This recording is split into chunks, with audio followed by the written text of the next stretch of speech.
Shattering Myths is devoted to exposing what everyone should already know, that there's something dreadfully wrong with the political, religious, military, media, and economic institutions which influence this world. When you listen to the news and you hear that senators and their staffs have been excluded from having to comply with the mandates of Obamacare, which dictate to the people that they have no choice, that the only health care coverage they can have is that which is determined by the government, no matter what they may want. Choice becomes irrelevant. But yet, the despicable buffoons in Washington can opt out of it, but we as ordinary citizens cannot. It is the epitome of everything that is wrong with this country. It is repulsive at its head in Washington. And everything about it, from a governmental point of view, is poison, pure hypocrisy, utterly repulsive. This is something that cannot be fixed. It is rotten to the core. So as we come to realize that the institutions which influence the world are the problem, we recognize they cannot be the solution. There is no reason to try to rearrange the color and idiots in the deck chairs of our sinking ship of state. The only thing that we can do is to try to educate ourselves, to look behind the headlines, to know who is perpetrating these tragedies and why. Because based upon the plague of adverse influences, we have at most 15 years before the world as we know it collapses. You know, I'm going to share something here, probably will diminish anybody's potential respect for me by the time I say this. Not that I should ever earn anybody's respect, but my all-time favorite movie is The Sound of Music. I fell in love with it when I saw it as a young child, and I still love it today. Last night, as most of you know who are listening to this program, an American broadcasting company, the NBC network, aired a live performance of the theatrical version, actually a mix of the movie and theatrical version of A Sound of Music. And the reason that I bring this up is because, well, I'm disgusted by the impression that the Roman Catholic Church was somehow on beside freedom from Nazism as opposed to a proponent of Nazism, as it is depicted in the movie as being part of the solution as opposed to being part of the problem. The overall theme of The Sound of Music is exactly what everyone listening to my voice faces in their immediate future. It is what is going to occur over the next 15 years.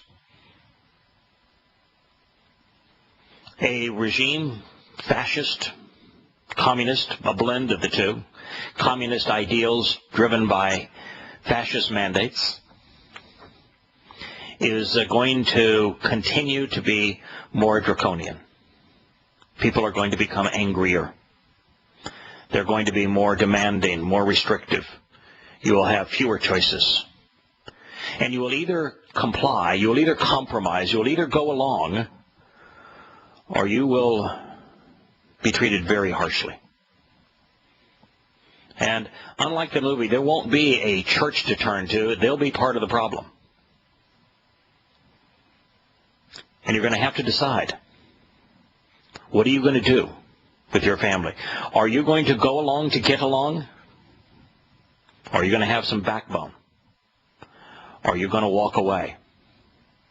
Are you going to be willing to leave your home, your friends, everything?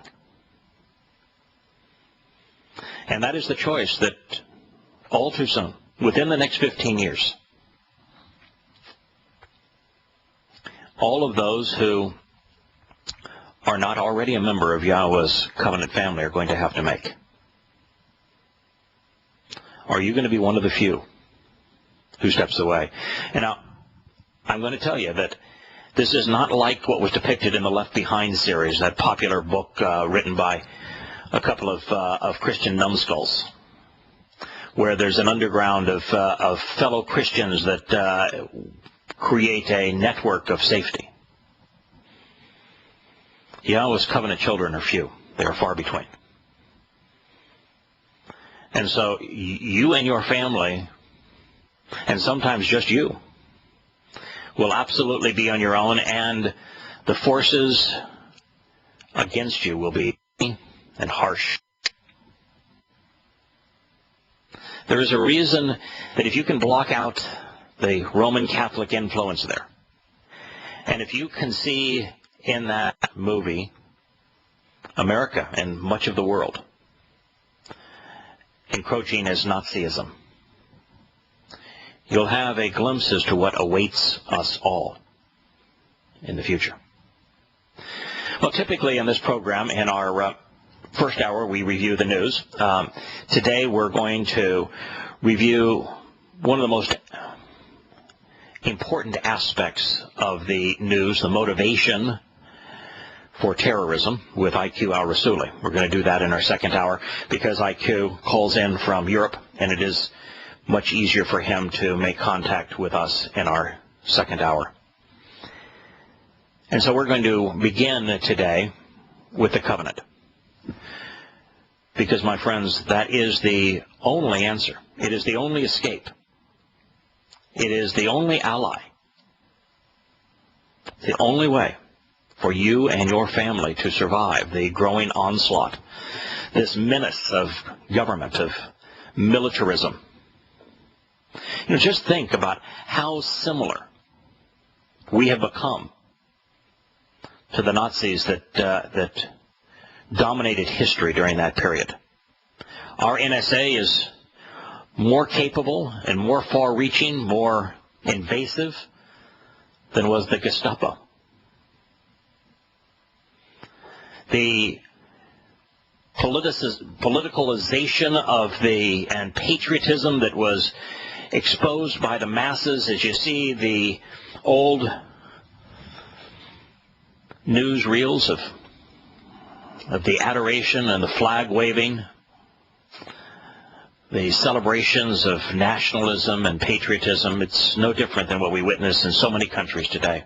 Even as we witness the uprising in the Ukraine against the evil empire, the fascist nation that has become Russia, they're draping themselves in their flag.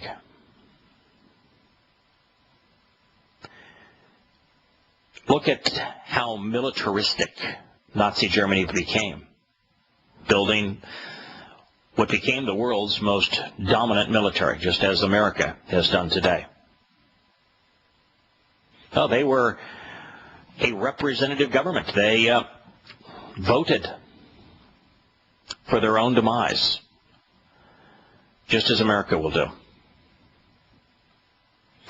The education system was taken over. There became a state religion. It was Nazism, just as socialist secular humanism is the state religion of America and much of the West. Islam, the state religion of another 55 countries around the world. The media is jaundiced. People respond out of fear. The consequence of standing up and opposing the onslaught of evil becomes a life and death choice. America has become the largest prison state in the history of the world. Just like Nazi Germany and the concentration camps. And even look at how Nazi Germany made all of this happen. They printed money. They literally funded their war machine and their national apparatus out of printing money, just as America is doing with its fiat currency, turning America into the world's most indebted nation in all of human history. The parallels are significant, and they're going to grow ever more stark. The only escape from any of this, my friends, the only dependable hand that is reaching out to you is from Yahowah. And the first thing he is asking of you is to walk away from your government, from your country, from religion, from societal traditions. And Yahowah said to Abram, it is my request and desire that of your own volition you will literally walk away from and genuinely come out of your country, which we know was Babylon, away from your relatives and away from your father's house to God's realm, which is a result of the relationship I will show you and I will provide. It's God's invitation to us to come out of this horrible, repulsive, degrading, demeaning, destructive, deceitful, deadly and damning world that we have created, to scrape that muck from us, to turn our backs on it, and to walk to him, to walk with him, to be included in his home, to be part of his family, to receive all of the benefits of being God's son or daughter. That's what this is about. That is the choice. It was the choice, of course, in The Sound of Music. Everyone but one family chose to get along with the approaching evil. One family said, no, we're going to turn our backs on this. We're going to walk away from it. We'll leave our home. We'll leave our country. We'll leave everything behind because we don't want to be associated with that evil. That's what God is asking of us, to walk away from patriotism, from politics, from religion, from militarism, from jaundiced economic schemes.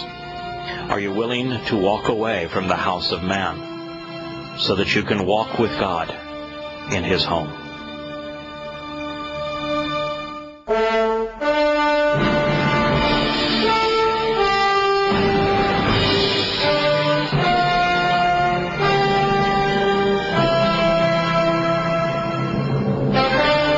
Welcome back to Shattering Myths.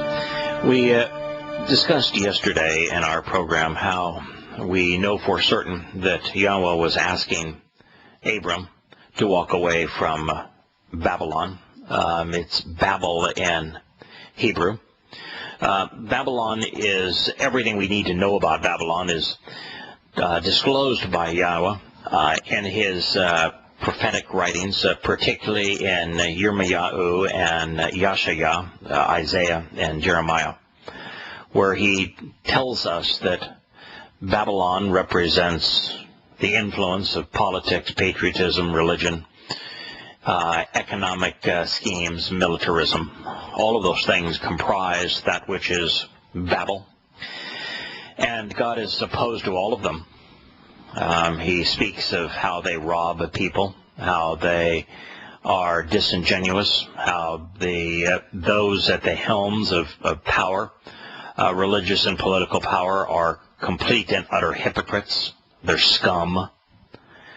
God really despises religious and political leaders as well as military leaders. You know, they all claim to speak in the name of God. They'll all end their pontifications of, God bless. Well, God despises them and makes that abundantly clear. And even in the last days, as we approach a time that will begin in earnest about 13 years from now and will conclude 20 years from now as the world enters the tribulation. Even then, during the last days, Yahowah is asking us to walk away from Babylon, to come away from its influences. It's interesting, of course, that Babel and Bible share the same three consonants. And in fact, it is through the three-letter repetition roots that almost every identification, if you want to go back to the root of something, that you find it by making the letter connections. In Bible and Babel, the Hebrew word for Babylon are the same. They would be written identically in the Hebrew text. And the reason that Bible is a bogus term, a corrupt pagan term, is it's actually a crude transliteration of a Greek word. The Greek word being biblos. And biblos it was later became known as book. But biblos only became known as book because the papyrus that became the primary tool, the primary base for writing, was most prolific in a town named Biblia. And the town was a Phoenician town, and it got its name from the Egyptian town where these reeds, the papyrus reeds, were grown most prolifically. Well, the problem is that Egyptian town was named after a pagan goddess. It happens to be a daughter of the sun, Biblia. And so when we transliterate something, as opposed to translating it, even though Yahowah and Yosha did not speak Greek, and therefore we should never be transliterating any Greek word and apply it to God in any way. Never. There's not a single Greek word we should ever transliterate and apply to God. We should translate them. And of course, if you're just translating biblos, you would translate it as book. But when it's transliterated, the rules on transliteration, which is the repetition, the replication of the sound that a word makes in one language, transliterated, pronounced in the other language.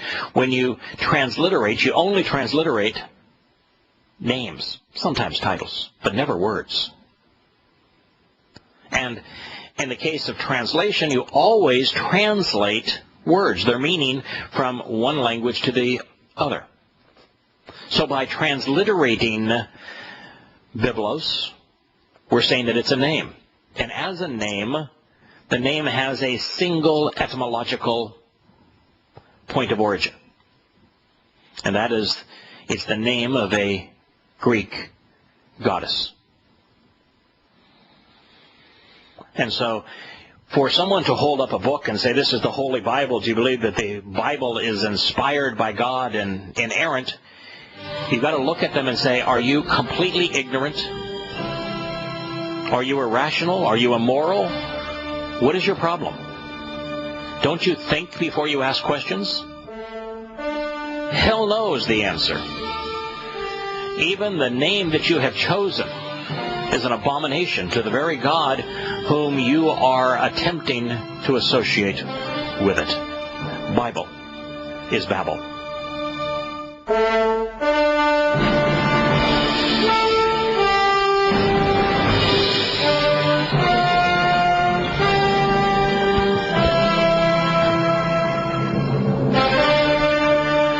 Welcome back to Shattering Myths. As we consider the words that Yahowah scribed on our behalf in Bereshith 12:1, the word Yahowah used for house is especially telling. It is Be'eth. It means home. It is one letter removed from Bereth, which is arguably the single most important word in Yahowah's word. Bereth, based on Be'eth, means relationship. It is most often translated covenant. They are related concepts, Be'eth and Bereth. The relationship that is identified within the covenant is entirely familial. Man and woman, husband and wife, mother and father, coming together in love to raise, protect, nourish, enlighten, uplift their children, and to experience the joy that a loving family can participate in, can benefit from as they grow together and explore the world. The ideal human family is a perfect representation for Yahowah's covenant family. Now, of course, it requires an ideal human family. There probably is no such thing, but there is at least this ideal in our minds as to what the perfect family would be, with a man and woman deeply in love with each other, of high character, of deep compassion, of open minds and soaring intellect, of discipline and logic, abiding love, and coming together to conceive and raise perfect children, creating the ideal atmosphere to nurture and support their children, to educate their children, to provide their children with experiences that give them character and backbone and open their minds, open their eyes. And that's the kind of environment that God is offering us in His covenant. The only difference is that He really is the perfect Father, and the set-apart Spirit represents the perfect Mother, nourishing, uplifting, enlightening, caring, supportive, protective. And the Father whose guidance is brilliant, supportive, genuine, dependable.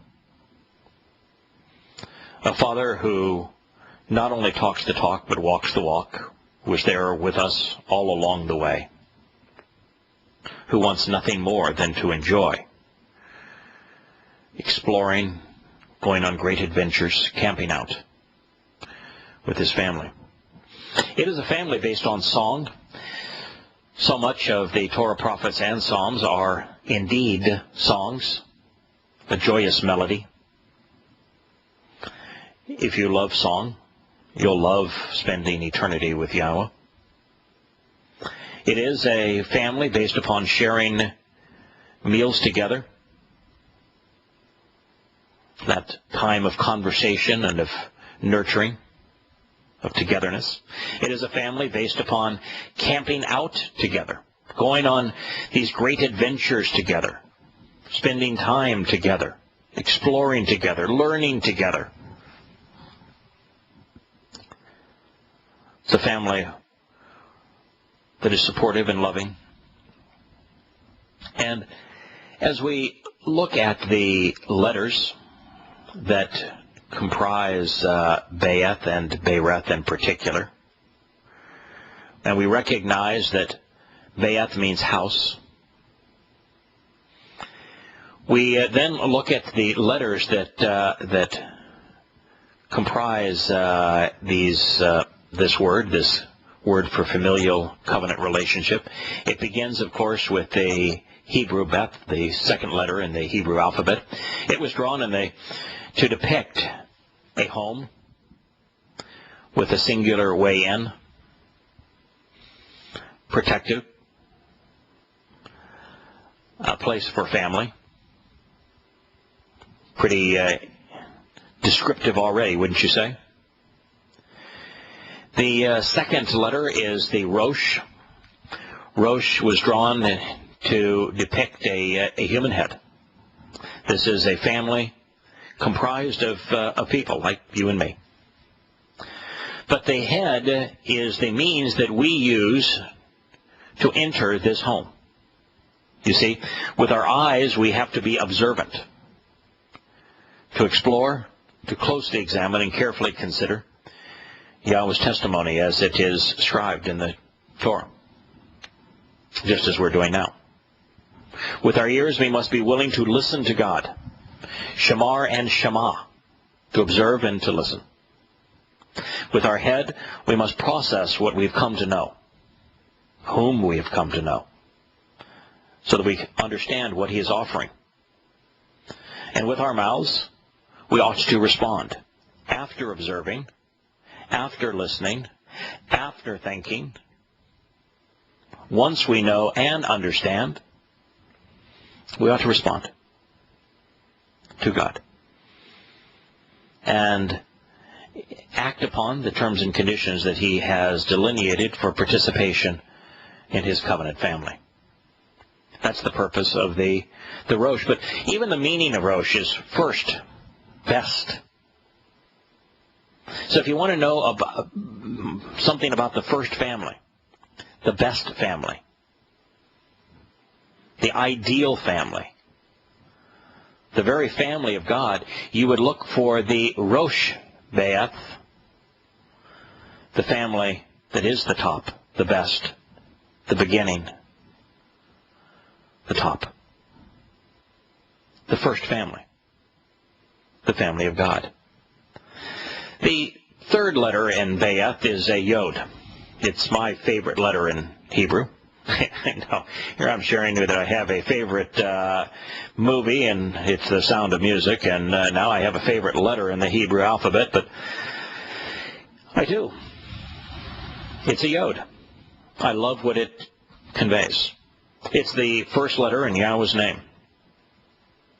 It defines his attitude, his approach, what he's offering. It defines his covenant. You see, the first family is available to us because God reached down and out to us with an open hand. That is how the Yod is drawn in Hebrew. It is an upper arm coming down, a forearm reaching out with an open hand. It's God's hand, stretched out to us to lift us up. That's how we come to participate in his family. The last letter of Be'eth is a Taw. It means mark. It means signature. It is God telling us that the first family and his willingness to lift us up so that we can participate in his covenant has his signature on it, his mark. His signature, his mark is on his Torah. It's where he has signed and delivered his instructions, his guidance for how to participate in this covenant, a covenant that is only known to us through the Torah, a covenant whose path to God's home is depicted in one place, and that, again, is the Torah. And thus, covenant, Be'eth, is the home of Yahweh, the first family, where God himself is head of the family, where those who are willing to observe what he has written in his Torah, to listen to what he has had to tell us in his word, who think about it, come to understand it, and respond to what he is offering, can reach up and grasp the outstretched hand of God and enter his home. We have his mark, his signature, his authority, promising that all of this is true and reliable. Moving to another word that was in this statement, there is very little consensus amongst translators on how to render Asher. I rendered it based upon the concept of relationship. Here it is. It's away from your father's house, Be'eth, to God's realm, which as a result of the relationship, Asher, as a blessing, I will show you and I will provide. Asher is a relational concept. when it is used, it mostly depicts the relationship between things or individuals. But when Asher actually is used, deployed as a word with meaning, as opposed to this grammatical tool that defines the relationship or the association between things, when it's used as a descriptive word, the word means blessing, benefit, fortuitous, that which is good, favorable. And so there's a lot of meaning in this word, and every time that it is used, we are wise to consider both the relational aspects of it and the fortuitous aspects of it. And here, when God is speaking of this realm that he is providing, it is by way of the relationship, and it is indeed fortuitous. And all of those aspects of Asher come through. Now, the reason I am so fond of Asher, this very common word throughout the Torah, prophets, and Psalms, the reason it may be among my favorite Hebrew words, is because it's the word that opened my eyes, that opened my mind. It's the word that more than any other word caused me to distrust religious individuals, religious institutions, and in particular, English Bible translations. Asher. And when we return to Shattering Myths, we'll discuss why Asher was so essential to me coming to recognize the errant nature of English Bible translations.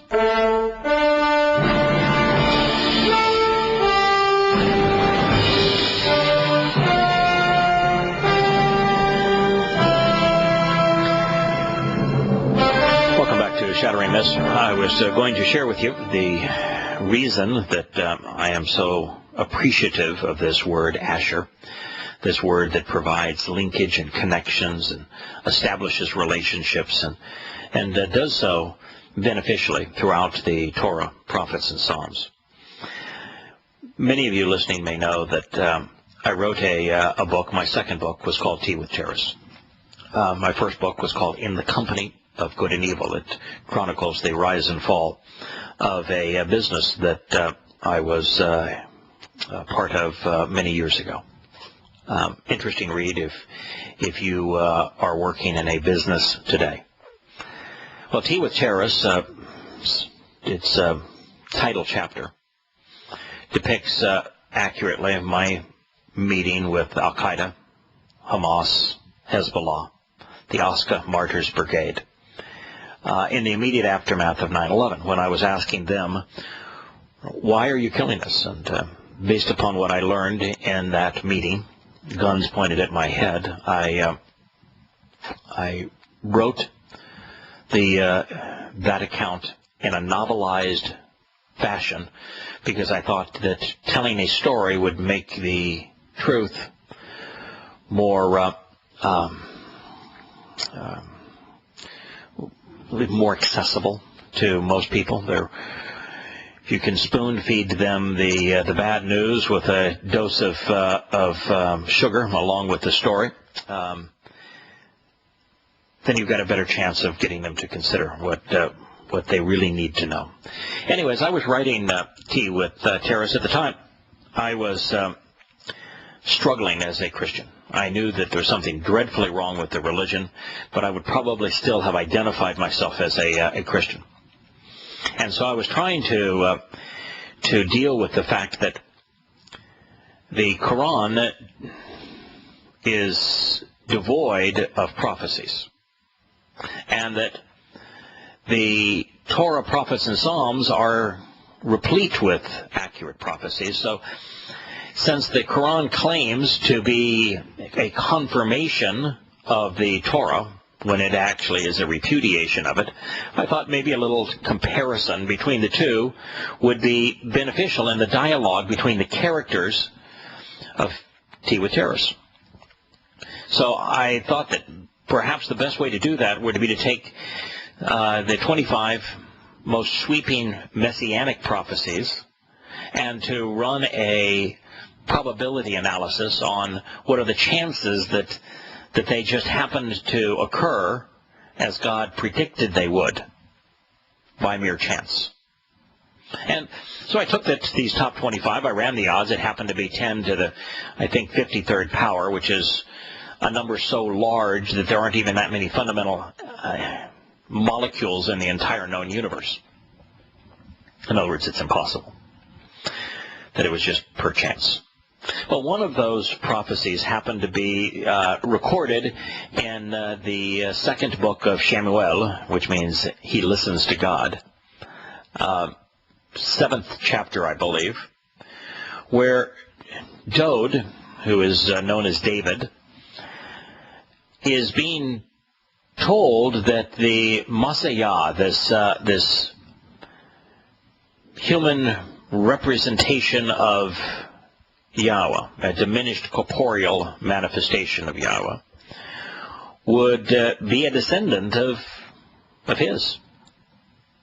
And then it makes a statement that is erroneous in every English Bible translation I read.